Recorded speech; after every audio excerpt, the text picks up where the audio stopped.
ಇವ್ರ ಮನೇಲಿ ಯಾರಾದ್ರೂ ಸತ್ತೋದ್ರಾ?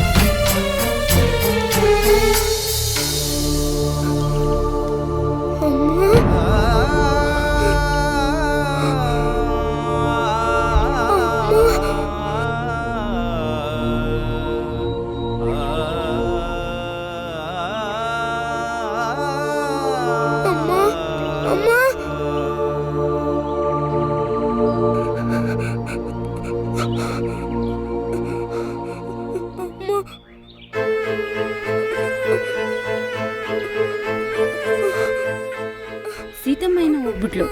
ಇನ್ನು ರಾಜೀವನ್ ಯಾರ ಗತಿ?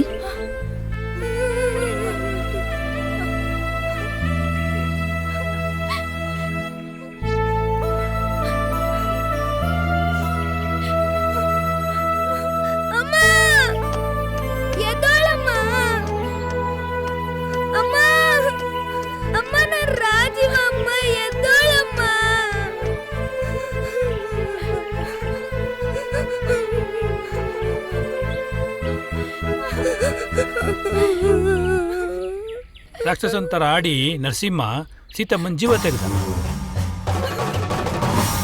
ಯಾಕೆ ಕರ್ಕೊಂಡು ಹೋಗ್ತಾ ಇದ್ದೀರಾ ಅವ್ರನ್ನ? ಗಂಡ ಹೆಂಡತಿ ನಡುವೆ ಯಾವುದೋ ವಿಚಾರದಲ್ಲಿ ಜಗಳ ಆಗಿ ಸಿಟ್ಟಲ್ಲಿ ಸೀತಮ್ಮನ ತಳ್ಳಿದಾನೆ ಅನ್ಸುತ್ತೆ. ಅದರಿಂದ ಆಕೆ ತಲೆಗೆ ಬಲವಾದ ಪೆಟ್ಟು ಬಿದ್ದು ಪ್ರಾಣ ಹೋಗಿದೆ ಅನ್ನೋದು ನಮ್ಮ ಅನುಮಾನ. ಹಾಗಾಗಿ ನರಸಿಂಹನ ಅರೆಸ್ಟ್ ಮಾಡಿದ್ದೀವಿ. ಉಳಿದಿದ್ದನ್ನ ನ್ಯಾಯಾಲಯ ತೀರ್ಮಾನ ಮಾಡುತ್ತೆ.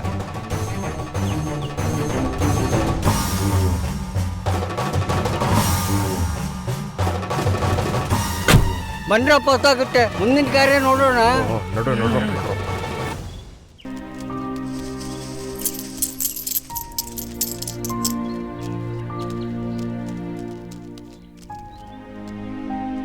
ಪ್ರತಿ ಸಲದ ಹಾಗೆ ಅವತ್ತು ನನ್ನ ಕಣ್ಮುಂದೆ ಕಾಸು ಬೀಳ್ತಾನೆ ಇತ್ತು. ಆದರೆ ಅದನ್ನ ಎತ್ಕೊಳ್ಳೋದಕ್ಕೆ ನನ್ನ ಹತ್ರ ಯಾವುದೇ ಕಾರಣ ಇರಲಿಲ್ಲ.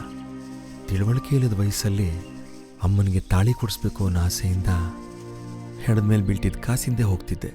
ಆದರೆ ಅಮ್ಮನೇ ಹೋಗ್ಬಿಟ್ಲು.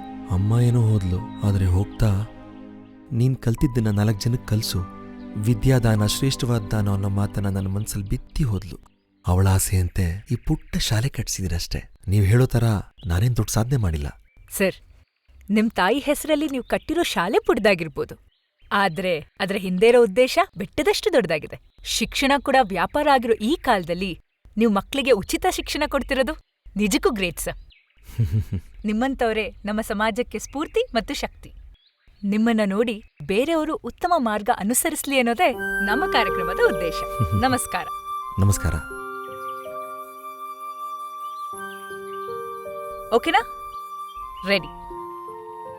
ಬದುಕಲ್ಲಿ ಎಷ್ಟೇ ಕಷ್ಟ ಬಂದ್ರೂ ಅದನ್ನ ಎದುರಿಸಿ ಗುರಿಯತ್ತ ನಡೆದ್ರೆ ಅನ್ಕೊಂಡ ಕನ್ಸನ್ನ ನನಸು ಮಾಡ್ಬೋದು ಅನ್ನೋದಕ್ಕೆ ರಾಜೀವ್ ಅವರೇ ಒಂದು ಉತ್ತಮ ಉದಾಹರಣೆ.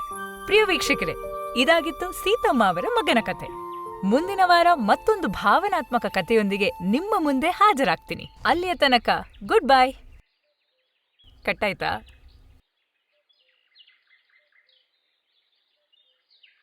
ಸರ್, ನಿಮ್ ಕತೆ ಕೇಳಿ ನನ್ಗೆ ಒಂಥರ ಆಗೋಯ್ತು ಸರ್. ಅಂದ್ಹಾಗೆ ಪಲ್ಲವಿ ಅಕ್ಕ ಮತ್ತೆ ನಿಮ್ ತಂದೆ ಏನ್ ಮಾಡ್ತಿದ್ದಾರೆ? ಎಲ್ಲಿದ್ದಾರೆ? ಪಲ್ಲವಿ ಅಕ್ಕ ಇಲ್ಲೇ ಮಕ್ಕಳು ಕ್ಲಾಸ್ ತಗೋತಾ ಇದ್ದಾರೆ.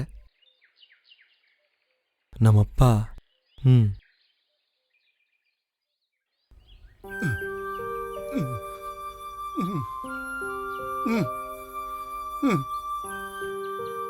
ಇವ್ರು ನಿಮ್ ತಂದೆನಾ? ನಿಮ್ ತಾಯಿ ಕೊಂದವನ ನಿಮ್ ಜೊತೆಗೆ ಇಟ್ಕೊಂಡಿದ್ದೀರಾ? ಜೀವನ ಪೂರ್ತಿ ಕಷ್ಟ ಅನುಭವಿಸಿದ ನಮ್ಮಮ್ಮನೇ ನಮ್ಮಪ್ಪನ ದ್ವೇಷ ಮಾಡಲಿಲ್ಲ. ಇನ್ನು ನಾನು ಪ್ರೀತಿ ಮಾಡದೇ ಇರಕ್ಕಾಗತ್ತಾ? ನಮ್ಮಮ್ಮ ನಂಗೆ ಕಲಿಸಿದ್ದು ಬರೀ ಪ್ರೀತಿ ಮಾತ್ರ. ರಾಜೀವ್ ಅವರೇ, ಯು ರಿಯಲಿ ಗ್ರೇಟ್. ಟಿವಿ ನಮಸ್ಕಾರ. ಮೇಡಮ್, ನಮ್ಮ ತಂದೆಗೆ ಊಟ ಕೊಡೋ ಟೈಮು ನಾನು ಕೊಟ್ರೆ 2 ತುತ್ತು ತಿಂತಾರೆ, ಇಲ್ಲಾಂದ್ರೆ ಉಪವಾಸನೇ ಇದ್ಬಿಡ್ತಾರೆ. ನಾವೇನು ಹೊಡ್ತೀವಿ ಮೇಡಮ್? ಓಕೆ ಸರ್, ನಾನು ಹೊಡ್ತೀನಿ. ಬಾ ಬಾ ಬಾಪಾ, ನಿಧಾನ. ಬಾ. ಎಷ್ಟು ಬೇಡ ಅಂದ್ರೂ ಗಿಡಗಳಿಗೆ ನೀರಾಕಕ್ಕೆ ಹೋಗ್ತೀಯ ನೋಡು. ಬೇಡ, ಬಾ ಬಾ, ಊಟ ಮಾಡು ಬಾ.